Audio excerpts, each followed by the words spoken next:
이 시간 우리에게 주신 하나님 말씀 출애굽기 29장 38절부터 46절까지 한 절씩 교독하고 46절은 합독하겠습니다.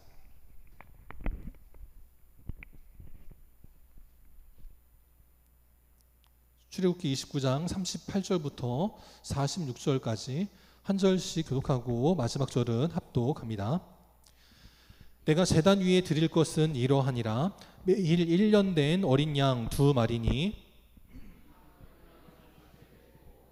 한 어린 양은 저녁 때에 드릴지며 한 어린 양에 고운 밀가루 10분의 1 에바와 찌은 기름 4분의 1 흰을 더하고 또 전제로 포도주 4분의 1 흰을 더할지며 한 어린 양을 저녁 때에 드리되 아침에 한 것처럼 소제와 전제를 그것과 함께 드려 향기로운 냄새가 되게 하여 여호와의 화제로 삼을지니 이는 너희가 대대로 여호와 앞 회막문에서 늘 드릴 번제라.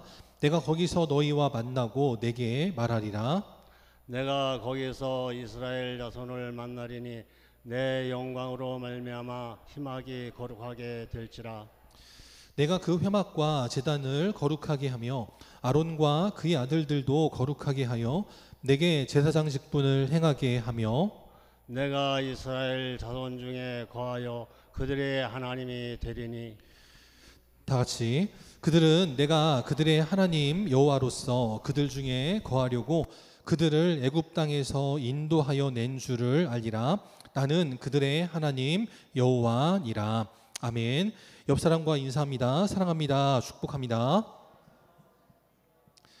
이 시간 내가 거기서 너희와 만나고 말하리라. 내가 거기서 너희와 만나고 말하리라 라는 제목으로 함께 하나님 말씀 나누도록 하겠습니다.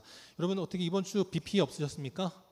예, 정말 감사드립니다. 정말 어제 뉴스를 보면서 정말 참담하고 안타깝고 걱정되는 마음이 가득했습니다. 특별히 이제 그 충북 오송에서 있었던 그 지하 터널 사건은 인재다라고 말할 만한 사건이었습니다. 그런데 이렇게 저를 돌아보니까 뭐 누구를 탓할 게 아니더라고요. 어디서는 연락했다, 어디는 연락 못 받았다, 그러면서 서로 자기는 책임이 없다 이제 그렇게 핑계대는 모습을 보면서 딱하기도 했지만 저도 뭐 그럴 때가 많이 있더라고요. 어제 그 청소 같은 일들도 제가 좀 이렇게 전체 공지를 좀 드렸어야 되는데 전체 공지를 좀 못 드리고 그냥 알아서 하시겠지라고 그냥 미루는 저의 잘못이 있었습니다. 좀 죄송하고 여러분 기도해 주셔서 우리 교회도 또 우리나라도 서로 핑계대지 않고 미루지 않고 정말 모든 일을 내일같이 최선을 다할 때 누가 말하지 않아도 알아서 잘 대처해서 인명의 피해 없고 우리 교회도 우리 모두가 함께 내일같이 잘 합력하여 설 이뤄 나갈 때 더욱더 부흥하고 좋은 소문 나는 우리 복된 교회, 복된 나라 되게 하실 줄 믿고 그때까지 힘써 기도하는 우리 복된 성도님들 되시기를 바랍니다. 여기 한 약이 있습니다. 혹시 뭔지 아시나요? 어렸을 때 아마 집집마다 없는 집이 없었을 안티프라민입니다. 저게 어렸을 때 만병통치약인 줄 알고 뭐만 하면 저거 다 발랐습니다. 외상이 있으면 빨간 약 바르고 뭐가 좀 이렇게 몸 안에서 문제가 있으면 저거 바르고 했습니다. 안티프라민이라고 하죠. 저게 그러니까 염증을 제거하는 진통 소염제입니다. 이걸 만든 회사는 유한양행인데 이 유한양행이 언제 만들었냐면 자그마치 1933년도에 만들었습니다. 이거를 외국에서 라이센스를 이렇게 가져와 가지고 아니면 외국에서 만든 약을 수입해서 판매한 게 아니고요. 1933년도에 그 일제시대 때 유한양행 우리 유일한 박사님이 자체 기술로 개발한 순수 우리나라 자체 개발 의약품 1호가 되겠습니다. 이 유한양행에서 결국 이제 자그마치 90년이 지난 뒤에 또 뭐를 만들었냐면 랭라자라고 하는 폐암 치료제를 또 자체 개발을 성공했습니다. 그래서 이제 한 해에 2조 원의 매출을 거두는 제약회사가 된다. 그래서 2조 클럽에 올해 아마 가입이 될 거다. 아마 이제 그렇게 뉴스가 나올 정도였다라는 거예요. 먹는 폐암 치료제를 개발을 했습니다. 이게 얼마나 참 떼돈이 되겠어요. 뉴스에 보니까 이 제약이 1년간 복용할 때 들어가는 돈이 7천만 원 정도라고 합니다. 20개월을 먹어야 된대요. 그래서 거의 뭐 2억 정도 되는 돈을 들여야지 저걸 먹고 폐암이 이제 낫게 된다라는 겁니다. 근데 이제 문제는 이게 이제 막 출시가 됐기 때문에 아직 이제 의료보험공단에서 저거를 이제 이렇게 얼마에 이제 공급해 줄 것인지, 얼마를 부담할 것인지, 환자가 얼마를 부담하게 할 것인지 거기에 대한 이제 그 단가가 책정이 되지 않아서 내가 개인이 돈 주고 사 먹으면 7천만 원이 들어가야 되는 거예요. 나중에 이제 의료보험이 적용이 되면 이제 저렴해지겠지만 현재로선 7천만 원이 들어야 되는 겁니다. 그러니까 선뜻 사 먹기가 쉽지 않겠죠. 그랬더니 유한양행에서 어떤 결정을 내렸냐면 선대 회장님의 뜻을 받들어서, 창업주의 뜻을 받들어서 이 신약을 무제한으로 무상 공급하겠다라고 뉴스가 나왔습니다. 제 생각에는 의료보험이 적용될 때까지 의료보험 적용되는 금액에 맞춰서 소비자들에게 저렴하게 공급해 드릴게요. 저는 그럴 줄 알았는데 그게 아니고 전액 무상 공급이라는 겁니다. 한두 명만 선별해서 뭐 가정이 어려운 사람, 아니면 뭐 정말 시급한 사람, 그렇게 선별해서 공급하는 게 아니고 누구든지 폐암에 걸리기만 하면 무제한으로 공급해 주겠다라고 하는 겁니다. 대단한 일 아닌가요? 뭐 이렇게 남의 일처럼 보시는데 내가 폐암 안 걸려서 그러는지 모르겠지만 굉장히 참 놀라운 일입니다. 물론 여기에는 또 이런 면도 있습니다. 이제 아직 이제 정식 출시가 되긴 했지만 더 많은 그런 이제 환자들에게 복용을 해서 이게 어떻게 되는지 임상 실험을 하겠다라고 하는 그런 뜻도 이면에는 담겨 있다라고 하더라고요. 근데 뭐 임상 실험을 한다 그래도 다른 회사들은 돈 받고 하는 거를 이 유한양행은 무상으로 공급한다라는 겁니다. 근데 저는 이제 그 얘기를 듣고 나서 또 한편으로 집사람하고 무슨 얘기를 했냐면 지금은 공짜로 주다가 나중에 의료보험이 적용됐을 때 그걸 돈 받고 팔면 욕하는 사람 분명히 나올 거다. 제가 그랬거든요, 속으로. 그 집사람이 그렇게 얘기를 했습니다. 근데 이런 댓글들이 있더라고요. 저렇게 무상으로 공급하겠다라고 했더니 이렇게 댓글 다는 사람들이 있습니다. 유한양행 실적도 안 좋은데 무슨 무상 제공이냐, 이런 사람이 있어요. 또 아니 2배로 올려 팔아도 모자를 파네, 이게 뭐 하는 짓이냐, 주주들이 호구냐라고 지금 악성 댓글을 다는 겁니다. 그러니까 누가 다는지 아시겠죠? 저 유한양행을 산 주주들이 저걸 돈 받고 팔아야지 주가가 올라서 내가 돈을 버는데 이게 지금 뭐 하는 짓이냐 댓글을 다는 거예요. 그러면서 랭라자를 무상 공급하냐, 이거 안 되지. 이게 무상 공급을 하려고 그러면 정부가 지원을 해야지 어떻게 유한양행이 어렵게 개발에 성공한 건데 이러느냐라고 하더라라는 거예요. 그러면서 더 이상 다른 이슈가 없으면 유한양행의 주식을 파는 게 답이다라고 댓글을 달았다는 겁니다. 좋은 일을 하는 건 좋지만 우리는 돈 벌려고 투자하는 거야. 그러니까 나는 이 회사의 주식을 나는 가질 필요가 없어. 나는 이 주식 팔 거야. 그렇게 말하더라라는 거예요. 지금 암에 걸린 환자라면 또 그 환자를 둔 가족이라면 유한양행의 정말 이 결단이 참 놀라운 일이지만 주주의 입장에서는 또 저럴 수 있겠구나, 또 나름 한편으로는 이해가 됩니다. 그러니까 내가 어느 입장에 서 있냐에 따라서 아무리 좋은 일도 나한테는 안 좋은 일이 되는 거고요.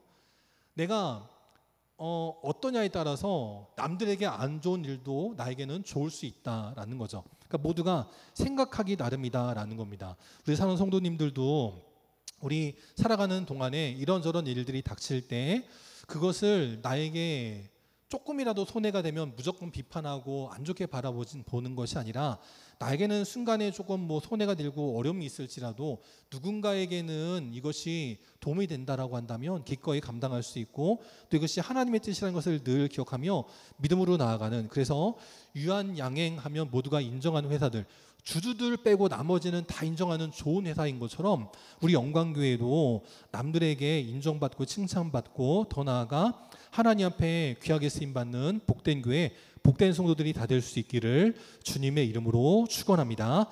그래서 이제 오늘 말씀으로 넘어가서 이제 제사장의 위임식을 마치고 이제 그들이 해야 될 상번제에 대해서 말씀하고 있습니다. 이 상번제란 뭐냐? 매일 드려야 되는 제사, 일상적으로 드려야 되는 제사, 그래서 상번제다라는 겁니다. 이 상번제를 통해서 우리에게 주시는 하나님의 뜻을 함께 살펴보도록 하겠습니다. 먼저 첫 번째, 우리는 이 상번제를 통해서 무엇을 알아야 되냐면 매일 항상 언제든지 하나님을 염두에 두고 살아야 된다라는 겁니다. 38절에 보니까 제단 위에 드릴 때 무엇을 드리냐면 매일이라고 했습니다. 매일. 날이 좋으나 구주나 바쁘나 한가하나 상관없이 매일 어린 양 2마리를 드려라 라고 말씀을 해요. 또 어린 양 2마리도 내가 시간 될 때 아무 때나 한 번에 2마리 드리고 끝이 아니라 39절에 보니까 1마리는 아침에 드리고 1마리는 저녁 때에 드려라 라고 말씀하더라 라는 거죠. 그러면 이 사람이 어디 갈 수 있을까요? 못 갑니다. 물론 제사장이니까 늘 성막을 지키고 해야 되지만 어디를 못 가는 거예요. 제가 요즘 이렇게 고양이 몇 번 말씀드렸는데 고양이를 입양을 하려다가 포기했던 것 중에 한 가지가 뭐였냐면 이 고양이를 기르면 어디를 못 가겠더라고요. 이틀이 넘어가면 그 다음부터는 사람의 손길이 꼭 필요하다는 거예요. 그러니까 휴가도 못 가요. 어디 세미나도 못 가고 아무 데도 못 갑니다. 그래서 안 되겠구나 싶었습니다. 괜히 이쁘다고 드렸다가 제대로 못 돌봐줘서 고통받게 하느니 내가 그냥 포기하겠다 하고서 그냥 포기를 했습니다. 그러니까 고양이 1마리 기르는 것도요, 강아지 1마리를 기르는 것도요, 그 고양이 강아지 1마리 때문에 어디를 못 가고요, 뭐를 못 해요. 그 여행을 가도 함께 갈 수 있는 곳을 찾아가는 사람들이 많더라고요. 근데 오늘 이 제사장들이 하는 것은 그것보다 더한 일입니다. 아침에 제사를 드려야 되고 저녁에 제사를 드려야 되는 거예요. 그러니까 어디를 못 가고 항상 늘 제사에만 관심을 갖고 신경을 써야 되는 겁니다. 아침에 제사를 드리는 이유는 뭐냐면 저녁부터 밤사이 혹시라도 죄를 지을 수 있기 때문에 그것의 죄를 사함받기 위해서 아침에 제사를 드리는 겁니다. 또 저녁에 또 제사를 드리는 이유가 뭐냐면 아침에 제사를 드렸지만 낮 동안에 오후에 어떤 일이 벌어질지 모르기 때문에 내가 어떻게 나쁜 마음을 품고 어떻게 나쁜 죄를 저질렀을지 모르기 때문에 저녁에 또다시 제사를 드리라라는 겁니다. 그래서 우리가 새벽 예배를 드리는 이유도 뭐예요? 하루를 믿음으로 살고자 드리는 것입니다. 그리고 나서 새벽에 교회 나와서 드리고 옛날에는 어떻게 했냐면 학교 마치고 돌아올 때도요, 교회까지 와가지고 기도하고 집으로 가고 그랬습니다. 옛날에는 직장인들도요, 일 마치면 교회 들렀다가 기도하고 가는 분들이 있었어요. 근데 요즘은 그러지 않는 분들이 많죠. 그러니까 여러분, 그러니까 누가 시키지 않아도 여러분들이 알아서 하셔야 됩니다. 알아서. 상번제도 아침 저녁으로 드려야 했다면 우리의 생활도 그와 같이 해야 되는 거예요. 아침에 새벽에 교회 와서 기도하시든 아니면 뭐 거동이 불편하시거나 뭐하면 아침에 일어나시자마자 기도하시고 그 다음에 일과 마치시고 돌아올 때 교회 들려서 기도하고 가시고요. 그게 어려우시면 뭐 가정에서 기도하시고 어쨌든 늘 매사에 하나님을 염두에 두고 살아가는 인생들이 돼야 된다라는 겁니다. 요즘 보면 유튜브 때문에 많이들 보시죠. 저도 유튜브 뭐 많이 보지만 정치 유튜브는 그렇게 보시면서 정치 유튜브는 그렇게 막 카톡으로 막 돌리면서 이거 보라고 저거 보라고 하시면서 교회에는 관심 없는 사람들이 너무나 많아요. 그 목회자들 사이 요즘 무슨 말을 하냐면 요즘 그 평신도들이 단톡방에서 맨날 정치 카톡 돌린다는 거예요. 이 유튜브 이것 보라고 저것 보라고 맨날 돌린다는 거예요. 아니 그 마음 가지고 좀 교회 신앙생활을 좀 하시든지 그 마음 가지고 좀 은혜로운 찬양을 좀 돌리시든지 은혜로운 말씀을 돌리시든지 하지 그거는 안 하고 맨날 엉뚱한 것만 하시는 분들이 많더라라는 겁니다.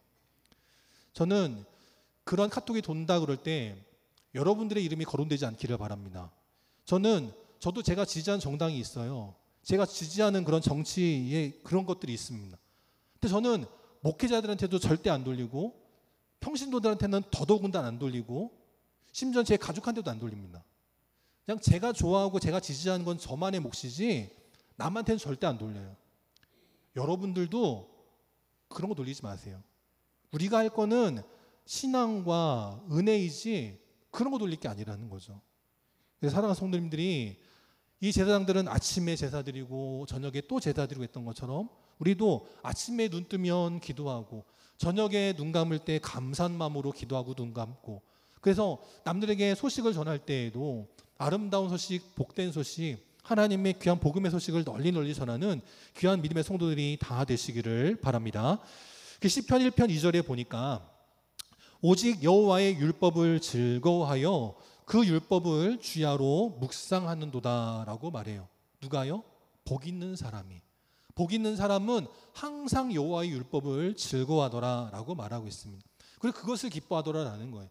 세상에 어떤 허탄한 것, 뭐 돈 버는 것, 내가 뭐 좋아하는 누군가가 뭐 했다는 것, 물론 그것도 기쁘고 즐거운 일이죠. 그거 잘 되면 물론 기쁘고 즐거운 일입니다. 그런데 그것보다 오직 여호와의 율법을 즐거워하여 그것을 낮이나 밤이나 자나 깨나 주야로 묵상하는 자들, 그들은 어떻게 되느냐? 시편 1편 1절에 나오는 것처럼 악인들의 꾀를 따르지 않고 죄인들의 길에 서지 않고 오만한 자들의 자리에 앉지 아니하는, 오직 시냇가에, 은혜의 시냇가에 믿음의 뿌리를 내리어서 시절을 쫓아 열매를 맺는 복된 인생이 될 수 있다라고 말씀합니다. 그래서 우리는 늘 하나님을 염두에 두고 아침이나 저녁이나 낮이나 밤이나 늘 하나님과 동행하는 믿음의 인생들이 되시기를 바랍니다. 두 번째, 또 우리는 이 상번제를 통해서 무엇을 알아야 되느냐? 흠없는 삶을 살아야 된다라고 말씀을 합니다. 41절에 보면 아침 저녁으로 한 마리씩 어린 양을 바치라 그랬는데, 이 상번제 때 에스겔 46장에 보면 상번제라고 콕 집어서 말씀을 합니다.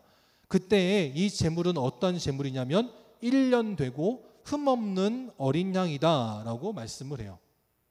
1년이 됐다는 얘기는 뭐냐? 아직 성인이 되어서 다 큰 성체가 되어서 누린내가 나지 않는 그런 신선한 그런 양이다라는 거예요. 여러분 혹시 양고기 드셔보신 분 있나요? 양고기 드셔보신 분 가운데 그 반응이 크게 두 가지로 딱 나뉩니다. 어떤 분은 딱 드시려고 딱 들자마자 나 냄새나서 못 먹겠어, 그런 분이 있고요. 어떤 분은 먹고서 너무 맛있다고 계속 그걸 찾는 분이 있어요. 왜 그러냐면 그 양고기가 이제 좀 이렇게 닭으로 치면 노게라고 그러죠. 폐게라고 그러죠. 이게 좀 다 클 대로 커가지고 질긴 양을 먹으면 냄새가 나는 겁니다. 그런데 고급 레스토랑이나 고급 뷔페에 가면 그 어린 양을 가지고 이렇게 양갈비를 구워주면 노린내가 좀 거의 안 나가서 맛있게 먹을 수 있다라는 거예요. 하나님께도요, 이미 기를 대로 다 길러서 새끼도 낳을 만큼 다 낳고 젖도 짤 만큼 다 짜고 털도 깎을 만큼 다 깎아서 더 이상 이제 기를 가치가 없는 사료만 축내는 쓸모없는 양, 그것을 갖다 바치는 게 아니고 1년이 되었다는 얘기는 이놈이 지금까지 먹기만 한 놈이라는 거예요. 아직 뭐 새끼를 낳을 수도 없는 어린 양이고, 새끼를 낳은 적이 없으니 젖도 짤 수 없고 털도 깎은 지 얼마 안 된 그런, 좀 아직은 투자하기만 했지 뭐를 뽑지를 못한 그런 양이라는 거예요. 근데 그런 양을 아깝다고 주저하지 말고 하나님 앞에 드려라라는 겁니다. 그러니까 내 인생에 가장 귀한 것을 드려라라는 얘기죠. 그래서 어떤 분들한테 이렇게 말씀드릴 때가 있어요. 이제 좀 봉사 좀 하시죠. 그러면 제가 좀 돈 버느라 바빠서요, 나중에 은퇴하면 할게요. 그런 분들이 있어요. 물론 뭐 기술이 있는 분들이야 뭐 은퇴도 뭐 상관없으니까 하실 수 있지만,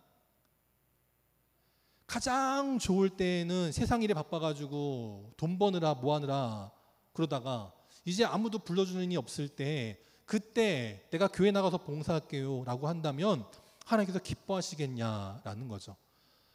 가장 귀하고 가장 빛날 때, 가장 찬란할 때, 그때 내 인생을 하나님께 드리는 것, 그것만큼 기쁘고 또 하나님께 영광이 되는 일도 없다라는 거죠. 세상 일에 닳고 닳아서 여기저기 흠투성일 때 내 인생을 하나님께 드립니다 라는 것이 아니라, 내 삶을 매일매일 돌아보아서 세상 일에 찢기지 않고 세상 일에 흠잡히지 않고 거룩하여서 가장 귀하고 아름다울 그때에 하나님께 드리는 인생 된다면, 신명기 10장 12절의 말씀과 같이 하나님께서 우리에게 요구하시는 것이 뭐냐? 여호와를 경외하는 것이고 모든 도를 행하는 것이고 사랑하며 마음을 다하고 뜻을 다하여 여호와를 섬기는 것이다 라고 말씀을 해요. 그때 우리에게 주시는 그 하나님의 모든 명령과 규례는 무엇이 되느냐? 우리의 행복을 위한 것이 되더라라고 말씀을 해요. 기차가 철로를 따라가면 안전하고 빠르게 갈 수 있습니다. 근데 그 기차가 철도를 벗어나면 문제가 생기는 거예요. 탈선 사고가 일어나고 인명피해가 벌어지게 되는 거 아니겠습니까? 오늘 우리에게 주신 하나님의 명령과 규례도 이와 같다라는 거예요. 이 하나님의 명령과 규례를 잘 따르면 우리의 인생은 흠이 없는 인생이 되며 우리의 인생 가운데엔 기쁨과 행복이 넘쳐나게 된다라고 말씀을 해요.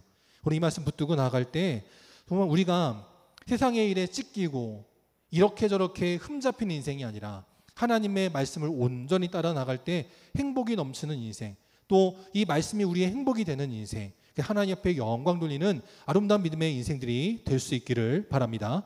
세 번째, 또 이 상번제를 통해 우리가 무엇을 알아야 되느냐? 고난을 통해 우리의 삶에서 걸러야 될 것은 걸으라라는 것입니다. 오늘 어린 양을 번제로 드리는 것 말고도 뭐가 있냐면 소제가 있습니다. 이 소제는 뭐냐면 바로 밀가루와 기름을 가지고 드리는 제사입니다. 레위기 2장 1절에 보면 소제를 드릴 때 어떻게 드리라고 하냐면 고운 가루로 드리라라고 말씀을 합니다. 그 음식을 만들 때 보니까요, 채로 거르는 게 있더라고요. 밀가루는 고운 가루 아니겠습니까? 근데 이 고운 가루를 가지고 뭘 만들 때 뭐 빵을 만들든 뭐 국수를 만들든 뭘 하든 간에 채로 거르라 그렇게 말을 해요. 제가 요리를 하기 전에는 채로 거르라는 걸 이해를 못했어요. 아니 밀가루가 얼마나 고운데 뭘 또 채로 걸러. 그런데 한번 해보니까 밀가루를 이렇게 해보면 그 밑으로 떨어지는 게 있고 그 채에 여전히 남는 게 있더라라는 거죠. 눈으로 볼 때 대충대충 만들 때에는 다 고운 것처럼 보이지만 그 곱게 빻은 밀가루도 무언가는 뭉쳐있고 굵은 게 있다라는 거예요. 오늘 하나님 앞에 소제를 드릴 때도 어떻게 하냐면 고운 가루로 드리라라고 말씀을 하는데, 이 곱다라고 하는 뜻이 히브리어로 뭐냐면 샬라입니다. 샬라. 이 샬라가 뭐냐면 흔들다라는 뜻이 있는 거예요. 마치 가루를 체에 놓고 흔들어서 고운 가루를 걸러내는 것처럼 우리 인생 가운데에도 이렇게 저렇게 군더더기들이 많이 있다는 거죠. 그것을 흔들어서 걸으라라는 것입니다. 흔들면 안정돼 있을까요? 흔들면 모든 것이 흔들리면 다 뒤죽박죽이 되게 돼 있습니다. 내가 내 딴에는 잘 쌓아놔야지, 안정되게 해놔야지 했던 것들을 흔들면 모든 게 다 뒤집어지게 된다는 거죠. 하지만 그 뒤집어지는 일을 통해서 내 삶의 가장 고운 것들만 걸을 수 있게 되더라라는 겁니다. 그래서 시험은 뭐냐? 시험은 바로 우리의 인생의 군더더기들을 걸러내는 거예요. 그래서 우리는 이 시험 당하는 것을 통해서 넘어지고 낙심할 것이 아니라 이 시험을 통해서 내 인생을 걸러서 내 인생의 불필요한 불순물들은 다 걸러내고 하나님 앞에 정금 같은 믿음, 하나님 앞에 흠이 없고 부족함이 없는 고운 가루 같은 믿음이 되는 귀한 인생들 되시기를 바랍니다. 시험을 당하였지만 우리 예수님은 어떤 분이시냐? 우리와 모든 일에 동일하게 시험을 받으셨지만 그 예수님은 죄가 없으신 분이다 라고 말씀을 해요. 바라기는 저도 여러분도 악한 마귀가 주는 유혹의 시험이든 하나님이 아니면 하나님께서 주시는 믿음을 분별하기 위한 그런 시험이든 간에 우리 사랑하는 성도들 모두가 다 인생의 시험을 만날 때 죄가 남지 않은 인생, 하나님 앞에 온전한 고운 가루 같은 아름다운 믿음의 삶들이 되시기를 바랍니다. 그래서 우리가 매일매일 상번제를 드려야 되는데 이 매일의 상번제, 매일의 신앙생활이 필요한 이유가 뭐냐면 바로 첫 번째, 이 상번제를 통해서 하나님을 만나게 되기 때문이다라는 겁니다. 43절에 보니까 내가 거기서 이스라엘 자손을 만나리니 라고 말씀을 해요. 상번제, 아침 저녁으로 하나님 앞에 어린 양으로 번제를 드리고 내 삶을 흔들어서 고운 것만 가지고 하나님 앞에 소제를 드릴 때, 또 전제를 드릴 때 하나님은 거기서 저와 여러분을 만나주시겠다라는 겁니다. 출애굽기 25장에도 보니까 그곳 지성소에서 하나님이 우리와 만나주실 때 우리 백성들을 위하여 우리가 해야 될 모든 일들을 하나님께서 알려주시겠다라고 말씀을 합니다. 만약에 그 어제 그 오송 지하 터널이 사건이 벌어진 것을 알았더라면, 만약 하나님께서 알려주셨는데 그것을 들을 수 있는 귀가 있는 사람이 있었더라면, 또 그 들은 말씀을 가지고 세상을 향해서 선포할 수 있는 믿음의 입이 있는 사람들이 있었다면 어려움 당하지 않았겠죠. 오늘 하나님께서 그 옛날에는 이스라엘 자손을 위하여서 말씀하셨다면, 지금 이 시대는 이 나라 이민족을 위해서, 또 이 철원 땅을 위해서, 이 군탄예를 위해서, 우리 영광교회 성도들과 자녀들을 위해서 하나님이 오늘도 하나님의 일을 말씀하여 주신다라는 겁니다. 그때 그 말씀을 들을 수 있는 믿음의 귀가 열리는 인생, 또 하나님 말씀이 선포되는 그 자리에 나와 하나님 앞에 신앙생활할 때 하나님 말씀을 들을 수 있는 그 자리에서 하나님과 만나는 겨우도 복된 인생들 되시기를 바랍니다. 열왕기상 3장에 보니까 솔로몬이 왕이 되기 전에, 왕이 될 때 제일 먼저 한 일이 뭐였냐면 하나님 앞에 1000번째 예물을 드리는 거였습니다. 그때 그 자리에 하나님께서 찾아와 주시어 나타나시어 뭐라 말씀하시냐면, 내가 너에게 무엇을 줄고 너는 구하라 라고 말씀하셨습니다. 왕이 되어서, 그것도 내 앞에 선대왕이 다름 아닌 다윗 왕 같은 그런 성군이었는데, 하나님 저에게도 그 성군의 뒤를 이어서 나를 다스릴 수 있는 카리스마를 주십시오, 군사력을 주십시오, 그런 걸 구하지 않고 솔로몬은 들을 수 있는 마음을 주십시오 라고 구했습니다. 그럴 때 솔로몬의 구한 그것이 하나님의 마음에 들어 하나님께서 듣는 마음 지혜뿐만 아니라 지도력과 군사력과 부귀와 명예와 권세와 장수의 복까지 허락하여 주셨다라는 거예요. 오늘 우리 사랑하는 성도님들도 그렇게 하나님 앞에 늘 나와 믿음으로 신앙생활할 때 그 자리에 주님께서 찾아와 주시는 축복이 임하시기를 바라고, 그때 세상에 허탄한 것 구하는 것이 아니라 바른 믿음의 지혜를 구할 때 여러분이 구하는 그 모든 것이 하나님 마음에 합하여 응답받는 귀한 믿음의 삶이 되시기를 바랍니다. 두 번째, 우리가 매일매일 일상생활을 통해서 상번제를 드려야 될 이유가 뭐냐? 바로 그것을 통해 우리가 거룩하게 되어진다라는 겁니다. 43절에 보니까 이 상번제를 통해서 그 회막이 거룩하게 될 것이다 라고 말씀을 했어요. 이 회막에 쓰여진 모든 것들 세상의 것과 동일한 것입니다. 어디 하나님께서 하늘에서 뚝 떨어뜨려서 이걸 가지고 회막을 만들어라 하신 게 없다라는 거예요. 다 이스라엘 백성들이 갖고 있던 것, 애굽에서 가지고 나온 것, 그걸 가지고 만들었습니다. 근데 그런 회막이 거룩하게 되었던 이유는 뭐냐면 바로 그 자리에서 하나님 앞에 제사드리고 그 자리에서 하나님 앞에 신앙생활했기 때문에 비록 세상의 것으로 만들었지만 그 회막이 거룩하게 되었다라는 거예요. 또 이 회막이 거룩하게 되었던 이유는 뭐냐면 바로 거룩하신 하나님이 그 자리에 임재하셨기 때문이다라는 겁니다. 우리 옛날에 그 과학 시간에 실험을 해볼 때 보면 자석을 가지고 막 쇠붙이를 빡 문대면요, 그 쇠붙이에 뭐가 생겨요? 자성이 생깁니다. 그래서 쇠붙이지만 자석과 막 부딪혀가지고 자성이 생긴 쇠붙이를 가지고 쇠가루에 딱 갖다 대면 쇠가 붙습니다. 우리는 거룩한 자가 아니지만 거룩하신 하나님과 문대면서 신앙생활하고 하나님과 동행하면 우리에게도 하나님의 거룩이 임하게 된다는 거예요. 마치 쇠붙이가 자석을 통해서 자성이 생기면 쇠가루가 찾아오듯이 우리도 하나님과 교제할 때 그 거룩하신 하나님의 그 은혜와 성품이 우리 가운데도 찾아올 때 우리도 거룩하여지는 믿음의 인생들 되게 하실 줄 믿습니다. 세 번째, 마지막 우리는 무엇을 알아야 되느냐? 이 일상생활을 통해서 믿음이 발작적인 믿음이 아니라 연속되는 믿음이 되게 하신다라는 거예요. 이게 가장 중요하다라는 겁니다. 42절에 보니까 이 매일 드리는 상번제는 어떠한 번제냐면 매일매일 드리는 번제지만 더 나아가 대대로 드릴 제사다라고까지 말씀을 합니다.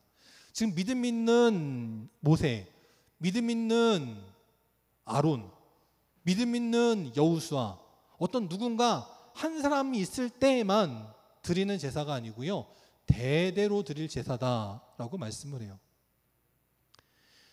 이렇게 연속되는 믿음이라는 것이 매우 중요하다라는 겁니다. 한순간 반짝하는 건 누구나 잘할 수 있습니다. 그 가수들 중에도 보면요, 원 히트 원더라는 그런 게 있더라고요. 어떤 한 가수가 노래를 잘했습니다. 그걸로 빵 터져요. 근데 그 다음에 후속곡이 없는 사람들이 있습니다. 목회자들 중에도요, 한순간 빵 터지는 목회자들이 있습니다. 설교를 잘했고 기도를 잘해서 병고침 받아요. 그 성도들이 빵 몰려옵니다. 그런데 그 목회자가 믿음이 흔들리니까, 마음의 중심이 흔들리니까 그 대단했던 목회자가 이단으로 빠져버리는 거예요. 운동선수도 잘하던 선수가 갑자기 우승 한번 경험하더니 MVP가 되고 나더니 그 다음에 갑자기 이 사람이 훈련을 게을리해요. 그게 결국 문제가 돼가지고 그 다음부터 경기에 뛰지 못하는 일들이 많더라라는 거죠. 저 우리 영광교회 성도들이 한때 반짝하는 그런 믿음이 아니고 정말 이 교회 처음부터 마지막까지 여기까지 잘 지키고 나온 것처럼 앞으로도 그렇게 늘 일상으로 아침 저녁으로 신앙생활을 잘하시는 성도님들 되시기를 바라고, 그럼 여러분을 통해서 여러분의 자녀들, 여러분의 손자 손녀들, 여러분의 대대로 하나님 앞에 변치 않는 믿음이 되는 귀한 믿음의 삶이 되시기를 바랍니다. 그럴 때 어떤 일이 벌어지냐면 45절에 보니까 내가 이스라엘 자손 중에 거하여 하나님이 되시겠다라고 말씀을 합니다. 우리가 그렇게 매일매일 삶을 통해서 하나님 앞에 영광 돌릴 때 하나님이 여러분이 있는 가정 가운데, 여러분이 있는 교회 가운데, 여러분이 살아가는 이 서론 땅 가운데, 이 나라 가운데 하나님이 거하시겠다라고 말씀을 해요.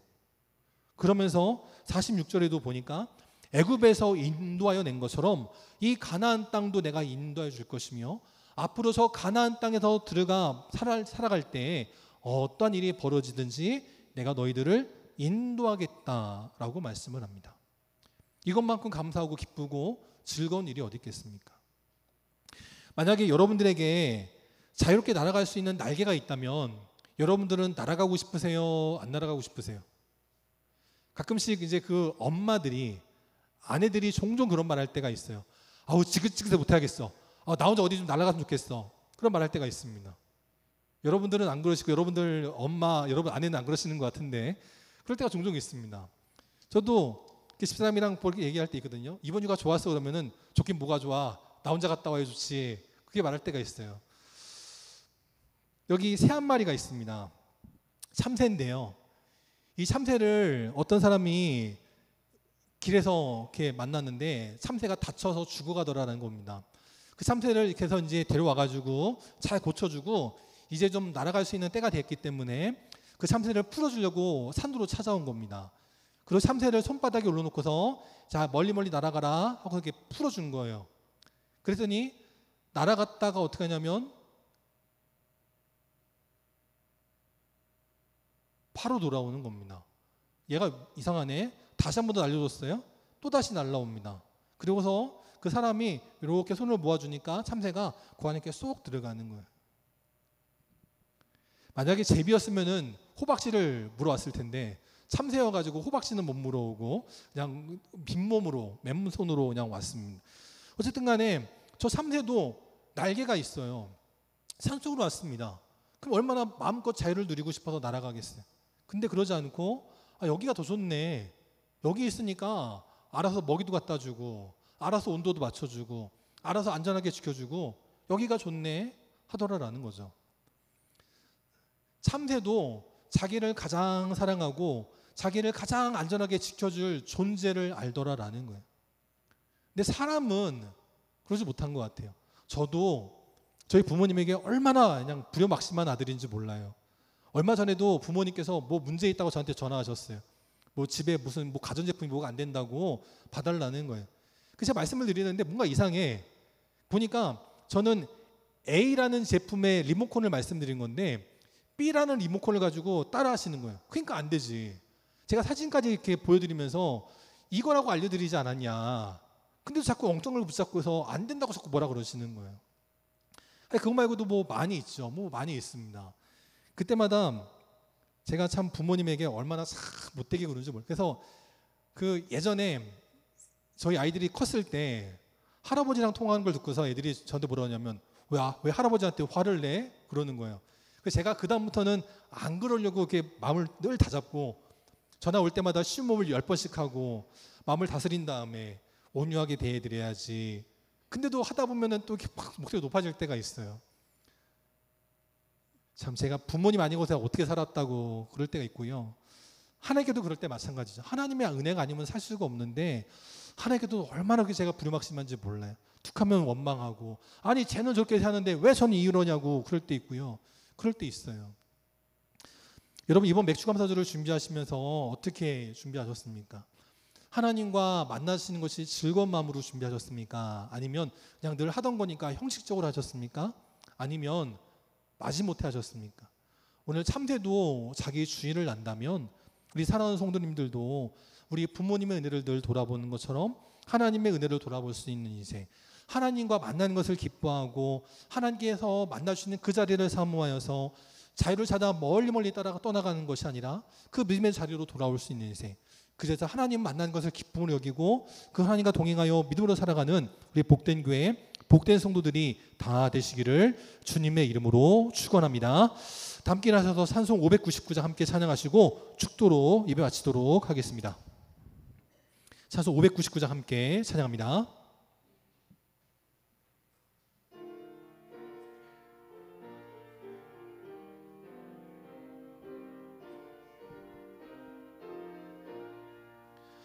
논밭에 오곡백과 거두게 하신 주 목소리가 다듬어 할렐루야 찬양 절 따라 거둔 열매 주님의 은혜라 참 고마우신 주를 다 찬양하여라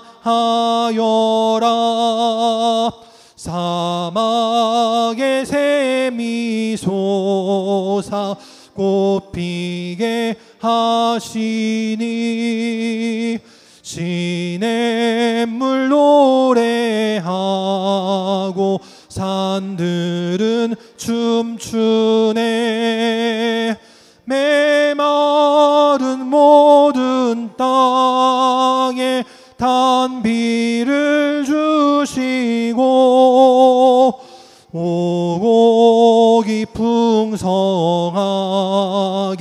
주 복을 주셨네 은혜로 거둔 곡식 주 앞에 바치고 구원을 받은 이 몸 주님께 바치세 겸손히 무릎 꿇어 마음을 드리고 생명을 주신 주께 다 경배 드리세.